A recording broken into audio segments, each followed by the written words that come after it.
October is Breast Cancer Awareness Month. I'm Dr. Frank McGeorge, and I'm here at Karmanos Cancer Institute with Dr. Avita Singh, the Director of Breast Imaging. So Dr. Singh, of course, all women know that mammography is an important first tool for screening. But talk about other ways that women can get screened for breast cancer.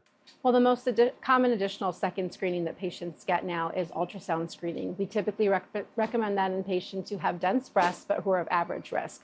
Now, women who are of higher risk for getting breast cancer, we recommend that they get an MRI as supplemental screening in addition to their mammogram. So what determines who might get an ultrasound or an MRI?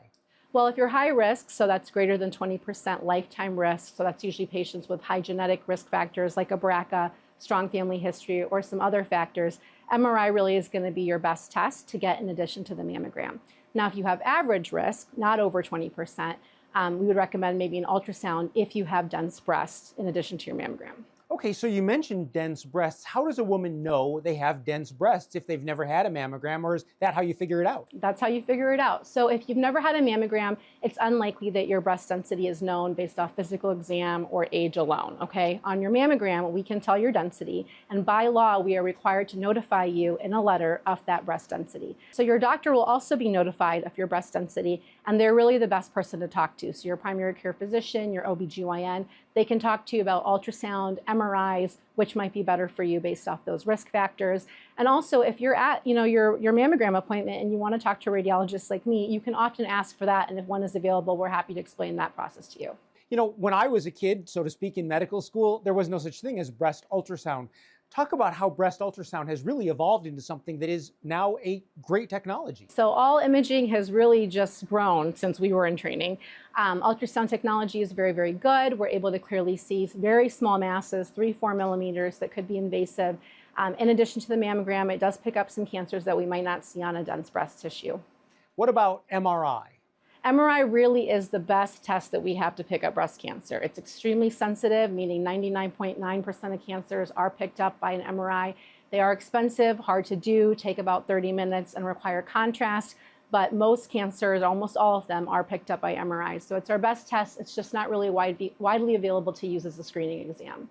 In terms of determining a woman's risk, of course, mammography is an important tool, but we use risk predictors to try and determine when someone should get a mammography or when they should use other methods to screen. Talk about the risk factor assessments that come into play. So one of the major movements that's happened in breast imaging is that we really should be discussing individual risks to determine the best way to screen patients.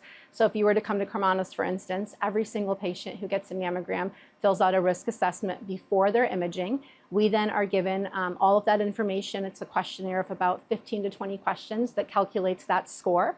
And if that score is over 20%, you are considered high risk for getting breast cancer in your lifetime, which then we would recommend supplemental screening, typically with an MRI, if you can get it in addition to your mammogram every year.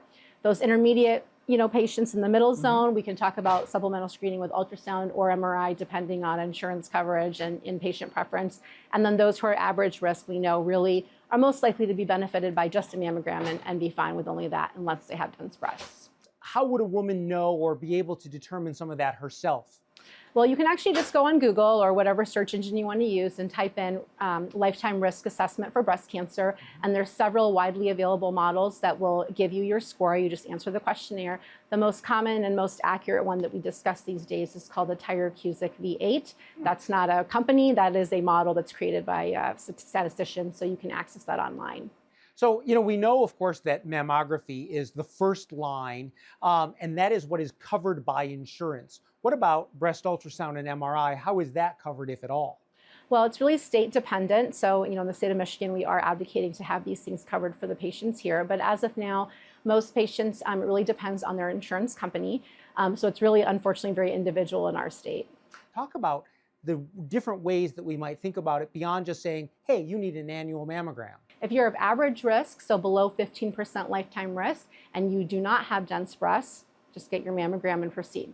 If you have average risk but have dense breasts, maybe getting an ultrasound every year for you would be beneficial, and maybe even an MRI, again, depending on your personal preference as well as your insurance coverage.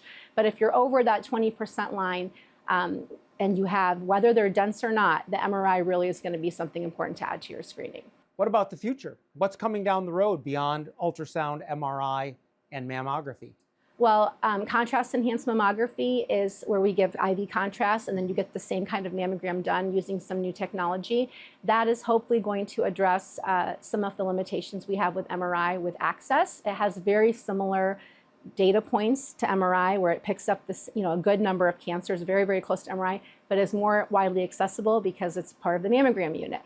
So if someone has dense breasts in particular, and MRI might be the best modality, do you always jump to MRI, or is it always going to be a mammogram first? Mammogram is pretty much required regardless. There are very, very few situations in which a patient does not get a mammogram and gets only an ultrasound and only an MRI, and really we don't recommend that. There's only some genetic patients, like with a BRCA1 or 2 mutation, you may have heard of those, but once they hit 30, they're going to get that mammogram every year, just like the other patients over 40. I guess, so someone has an abnormal mammogram. What's the next step? So if you get a screening mammogram and we say you need to come back for something else, typically you either get more pictures or an ultrasound or a combination of both. It is extremely rare that we would jump straight to MRI. Usually that's something that we use in the diagnostic workup once we have something abnormal like a cancer and we're trying to stage the breast or look for additional findings. Yeah, so just name off, just in general, what factors go into determining the level of a patient's risk in general?